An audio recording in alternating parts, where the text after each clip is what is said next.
हाँ जी दोस्तों, अज आपां दो विषयों उत्ते गल करांगे। एक मीडिया के चर्चित चेहरे बलतेज पन्नू की, दूजी मुख मंत्री भगवंत मान के बंगलुरू विच इन्वैस्ट पंजाब प्रोग्राम की।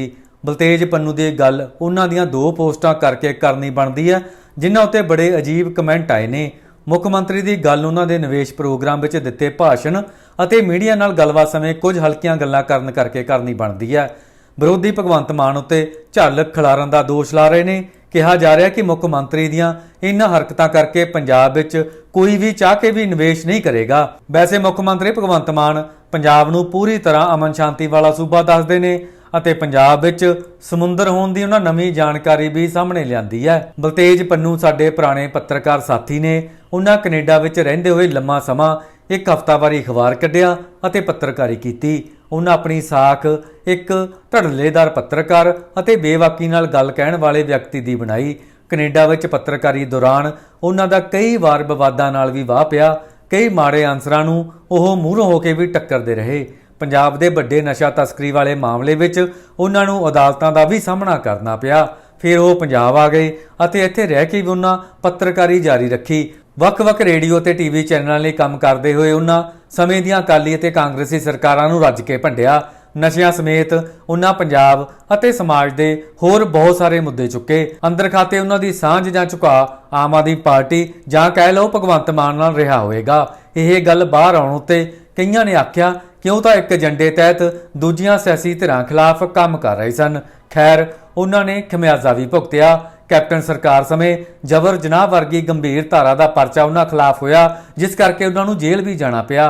ਅਤੇ फिर जदों सरकार बदली ਅਤੇ मुख मंत्री की कुर्सी उत्ते भगवंत मान का बैठना तय होया ਤਾਂ ਇੱਥੋਂ ही पटियाला रहिंदे बलतेज पन्नू की चढ़त का नवा अध्याय लिखा गया। भगवंत मान ने मुख मंत्री बनने के कुछ समय के अंदर ही अपने पुराने साथी बलतेज पन्नू नूं डायरैक्टर मीडिया रिलेशन नियुक्त किया। यह गल वखरी है कि बाद विच उन्हां नूं इस अहुदे तो हटा दिता गया। कहा जाता है कि कार्रवाई दिल्ली वाले आगूआं के इशारे उत्ते हुई सी। इस दे बावजूद वह भगवंत मान नाल जुड़े हुए ने ਅਤੇ ਇਹ वफादारी वाला गुण उन्हां दी शख्सियत का प्लस पॉइंट है। हुण उन्हां दो पोस्टां पाईआं ने। एक विच तां सिर्फ अपनी फोटो ला के इन्ना ही लिखिआ है, समझ आई, जबकि दूजी पोस्ट विच एक शेर राहीं ਉਹ अपनी चुप दा रौला ਵੱਡਾ होण ਦੀ ਗੱਲ ਕਹਿੰਦੇ ਹੋਏ ਸਬਰ हद तक परखण ਲਈ ਕਹਿੰਦੇ ਨੇ ਅਤੇ ਦੱਸਣਾ ਚਾਹ ਰਹੇ ਨੇ ਕਿ ਉਹ ਬਾਗੀ ਖਿਆਲਾਂ ਦੇ ਮਾਲਕ ਨੇ। बस ਇਹ दो पोस्टां पाउण ਦੀ देरी सी कि कमेंटां दी हनेरी झुल गई। बहुते कमेंट उन्हां दी नज़र तो ना पक्की कहे जाणगे। पहला बलतेज पन्नू दा शेर गौर फरमाओ। ਉਹ ਕਹਿੰਦੇ ਨੇ मेरी चुप दा रौला तकड़ा है, तेरे तलख शोर सवालां तो, किसे हद तक परखी सबर मेरा, मैं बागी बहुत ख्यालां तो। इस उत्ते लोकां ने बागी ਅਤੇ ਛਿੱਟੇ ਮਾਰ ਵਿਚਲੇ ਫਰਕ ਗਿਣਾਉਣੇ ਸ਼ੁਰੂ ਕਰ ਦਿੱਤੇ। ਨਾਲ ਹੀ ਪੰਨੂ ਦੇ ਕਿਰਦਾਰ ਚੁੱਪ ਦੀ ਥਾਂ ਉੱਤੇ ਜ਼ਿਆਦਾ ਬੋਲਣ ਸਣੇ ਕੁਝ ਫੈਸਲਿਆਂ ਦੀ ਵੀ ਆਲੋਚਨਾ ਕੀਤੀ। ਬਹੁਤੇ ਕਮੈਂਟ ਦੇਖਣ ਤੋਂ ਹੀ ਪਤਾ ਲੱਗਦਾ ਕਿ ਕਿਸੇ ਪਾਰਟੀ ਦੇ ਆਈਟੀ ਸੈੱਲ ਦਾ ਕੰਮ ਨਹੀਂ, ਕਿਉਂਕਿ ਕਮੈਂਟ ਕਰਨ ਵਾਲਿਆਂ ਦੀ ਪ੍ਰੋਫਾਈਲ ਖੁੱਲੀ ਹੋਈ ਹੈ। ਇਹਨਾਂ ਵਿੱਚੋਂ ਕੁਝ ਪੰਜਾਬ ਦੇ ਜਾਣੇ ਪਛਾਣੇ ਲੋਕ ਵੀ ਨੇ। ਕੁਝ ਅਧਿਆਪਕਾਂ, ਵਕੀਲਾਂ ਅਤੇ ਆਰਟੀਆਈ ਕਾਰਕੁਨਾਂ ਨੂੰ ਮੈਂ ਨਿੱਜੀ ਤੌਰ ਉੱਤੇ ਵੀ ਜਾਣਦਾ, ਜਿਨ੍ਹਾਂ ਨੇ ਸਖਤ ਕਮੈਂਟ ਕੀਤੇ ਨੇ। ਕਮੈਂਟ ਕਰਨ ਵਾਲੇ ਸਮਾਜ ਦੇ ਜਾਣੇ ਪਛਾਣੇ ਲੋਕ ਨੇ। ਕੁਝ ਲੋਕ ਸਿੱਧੂ ਮੂਸੇਵਾਲਾ ਦਾ ਵੀ ਕਮੈਂਟਾਂ ਵਿੱਚ ਜ਼ਿਕਰ ਕਰਦੇ ਨੇ। ਕਈ ਅਜਿਹੇ ਵੀ ਨੇ ਜੋ ਸਰਕਾਰ ਬਦਲਣ ਉੱਤੇ ਭੱਜਣ ਦੀ ਗੱਲ ਕਰਦੇ ਹੋਏ ਇੱਥੇ ਹੀ ਰਹਿਣ ਦਾ ਚੈਲੰਜ ਵੀ ਦੇ ਰਹੇ ਨੇ। ਅਜਿਹੇ ਵੀ ਲੋਕ ਨੇ ਜਿਹੜੇ ਪੁੱਛਦੇ ਨੇ ਕਿ ਬਲਤੇਜ ਪੰਨੂ ਕੋਈ ਵੀ ਪੋਸਟ ਪਾ ਕੇ ਕੀ ਕਮੈਂਟ ਪੜ੍ਹਦਾ ਹੋਊ। ਇਹ ਕਹਿਣ ਵਾਲਿਆਂ ਦੀ ਗਿਣਤੀ ਸਭ ਤੋਂ ਵੱਧ ਹੈ ਕਿ ਝਾੜੂ ਵਾਲਿਆਂ ਦਾ ਹੁਣ ਔਖਾ ਹੈ। ਕਈਆਂ ਨੇ ਤੀਵੀਆਂ ਵਾਂਗ ਮਿਹਣੋ ਮਿਹਣੀ ਹੋਣ ਦੀ ਗੱਲ ਕਹੀ ਹੈ ਤਾਂ ਕਈਆਂ ਨੇ ਅਜਿਹੀ ਹੀ ਕੁਝ ਹੋਰ ਟਿੱਪਣੀ ਕੀਤੀ ਹੈ। ਬਲਤੇਜ ਪੰਨੂ ਨੇ ਇਸ ਚੁੱਪ ਰਹਿਣ ਵਾਲੇ ਸ਼ੇਰ ਤੇ ਕੁਝ ਅਜਿਹੇ ਵੀ ਨੇ ਜਿਹੜੇ ਕਹਿੰਦੇ ਨੇ ਕਿ ਹਾਲੇ ਬੋਲਣ ਵਿੱਚ ਕੋਈ ਕਸਰ ਬਾਕੀ ਹੈ।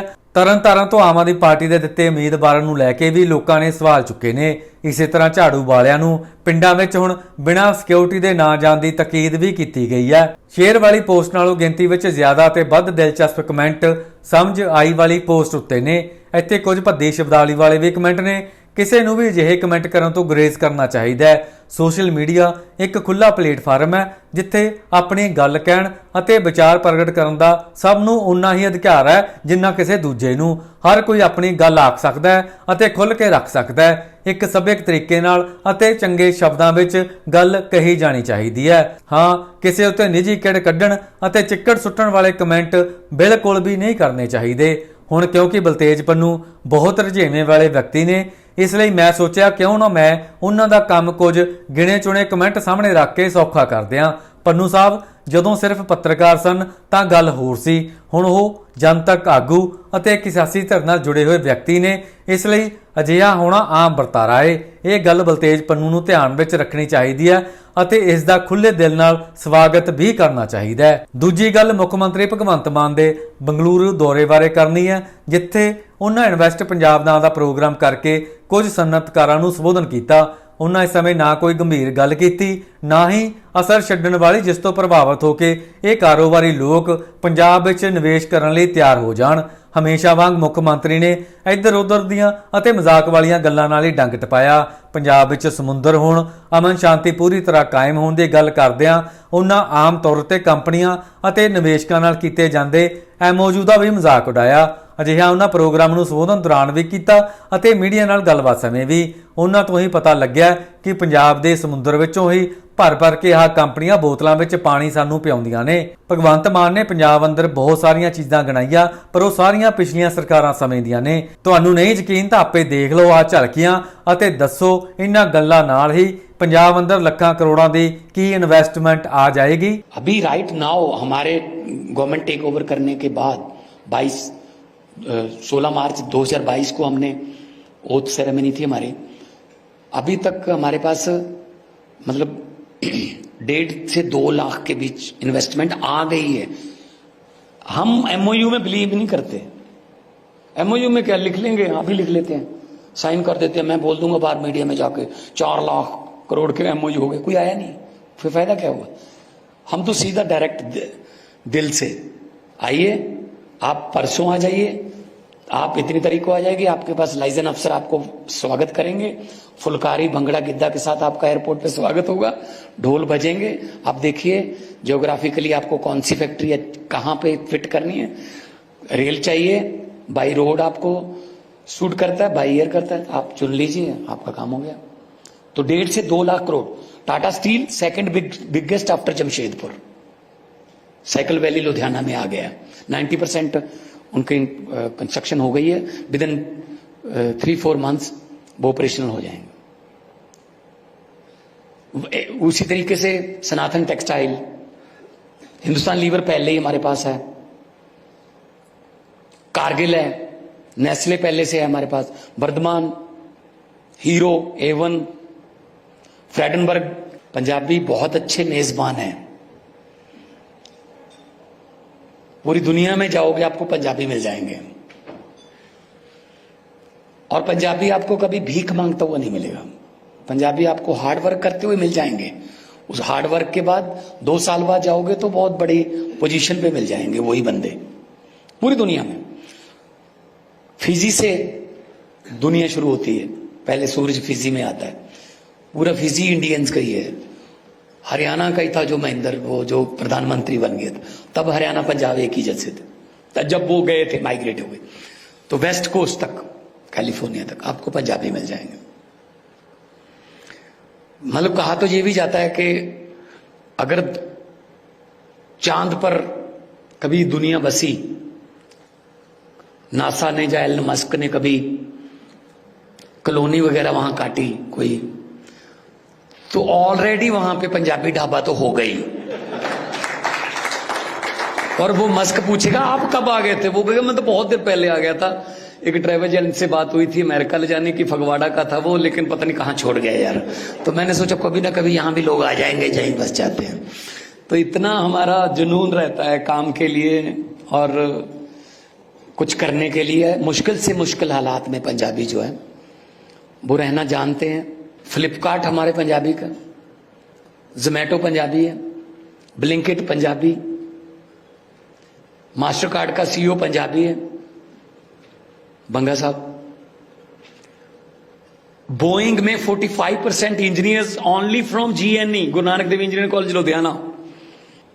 इस वक्त 4 मेजर स्पोर्ट्स हैं कंट्री की, चारों के कैप्टन पंजाबी हैं। भारत की क्रिकेट टीम शुभमन गिल फाजिलका से, पंजाबी, टेस्ट का भी कैप्टन, वनडे का भी कैप्टन।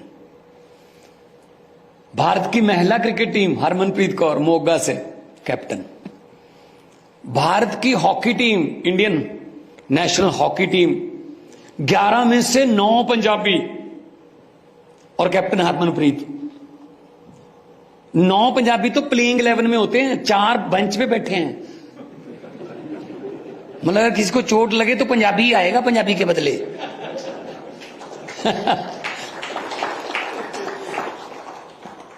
और 9 में से 4 एक ही गांव के हैं, एक गांव के, और उस गांव में हर घर में ओलंपियन है जी। कुछ ऐसे भी हैं घर जिसका एक बेटा कनाडा की तरफ से खेलता है, एक बेटा पंजाब इधर देश की भारत की तरफ से। कई बार मुकाबला हो जाता है, दोनों भाई अलग अलग खेल रहे हैं। वो माता पिता किसका भी बैठे होते हैं स्टेडियम में, तो किसके लिए चीयर अप करें फिर? वो इधर वाले के लिए या इधर वाले के लिए? तो ये तो ग्लोबल पंजाबी, मैंने कहा ग्लोबल सिटीजन है हम, तो कहीं भी मिल जाते हैं हम। तो टूरिज्म में बहुत स्कोप है पंजाब में, बहुत ज्यादा स्कोप है। खासतौर पे रिलीजियस टूरिज्म तो है ही, गोल्डन टेम्पल या दुर्गाना मंदिर, या फिर आगे अगर जाओगे तो बगलामुखी बहुत ज्यादा, माता चिंतपूर्णी, वैष्णो देवी, सारा ही पंजाब के जरिए होता है। लेकिन अगर आप साइड पे आए, होशियारपुर, पठानकोट, बहुत ही कमाल, अनडिस्क्लोज्ड पंजाब। आपको सुन के ताज्जुब होगा, हैरानी होगी, पंजाब के पास भी समुंदर है। पंजाब के पास अपना समुंदर है, चमरोड बोलते हैं उसको, पठानकोट से 20 किलोमीटर ऊपर है, डलहौजी रोड पे। 57 स्क्वायर किलोमीटर और 410 फीट गहराई लेक है, चमरोड लेक। ये पहाड़ जम्मू कश्मीर का, ये हिमाचल का, ये पंजाब का, और सारी लेक पंजाब में आती है। इससे ज्यादा ग्रीन वाटर दुनिया में नहीं है जी, इससे ज्यादा ग्रीन। उसको मिनी गोवा भी कहते हैं। रावी को रोका हुआ है, रावी दरिया को बिल्कुल, जो मतलब आप पानी ऐसे पी भी सकते हैं। जो ये बहुत सी जो ये पानी वाली कंपनियां हैं, वहीं से उन्होंने प्लांट लगा रहे हैं, सीधा आता है वहां से, झरनों का पानी है। ਇਨਵੈਸਟਮੈਂਟ ਪੰਜਾਬ ਪ੍ਰੋਗਰਾਮ ਵਿੱਚ ਹੀ ਨਹੀਂ, ਬਾਅਦ ਵਿੱਚ ਮੀਡੀਆ ਦੇ ਸਵਾਲਾਂ ਦੇ ਜਵਾਬ ਸਮੇਂ ਵੀ ਭਗਵੰਤ ਮਾਨ ਨੇ ਪੰਜਾਬ ਦੀ ਅਮਨ ਕਾਨੂੰਨ ਦੀ ਬਿਹਤਰ ਸਥਿਤੀ ਦਾ ਦਾਅਵਾ ਕੀਤਾ। ਨਾਲ ਹੀ ਸਿੰਗਲ ਵਿੰਡੋ, ਸਿੰਗਲ ਪੈਨ ਦੀ ਗੱਲ ਕਰਦਿਆਂ ਕਰਪਸ਼ਨ ਮੁਕਤ ਮਾਹੌਲ ਦੇਣ ਦੀ ਵੀ ਗੱਲ ਆਖੀ। ਫਿਰ ਨਾਲ ਹੀ ਕਹਿ ਦਿੱਤਾ ਕਿ ਪੰਜਾਬ ਦੀ ਧਰਤੀ ਉੱਤੇ ਕੋਈ ਵੀ ਭੁੱਖਾ ਨਹੀਂ ਸੌਂਦਾ। ਹੁਣ ਇਹ ਸਮਝ ਨਹੀਂ ਆਇਆ ਕਿ ਇਨਵੈਸਟ ਪੰਜਾਬ ਪ੍ਰੋਗਰਾਮ ਵਿੱਚ ਭੁੱਖੇ ਸੌਣ ਨਾਲ ਕੀ ਸੰਬੰਧ ਹੈ। सरकार अगर सपोर्ट कर रही है तो व्यापारी को और क्या चाहिए? लॉ एंड ऑर्डर बिल्कुल परफेक्ट है, क्योंकि इससे पहले जितने भी आ चुके हैं वो लॉ एंड ऑर्डर देख के ही आते हैं। तो यही इस बात का सबूत है कि पंजाब अब मैं ये नहीं कहूँगा कि हम इसको कैलिफोर्निया, पेरिस, लंदन बना देंगे, लेकिन पंजाब जो है वो देश को एक बार फिर इंडस्ट्री में और व्यापार में लीड करने के लिए तैयार है। खेती में तो पहले लीड कर रहे हैं हम। तो टैलेंट की कोई कमी नहीं है, स्किल की कोई कमी नहीं है, इसीलिए हम उनको कह रहे हैं कि आप वहाँ पे आइए।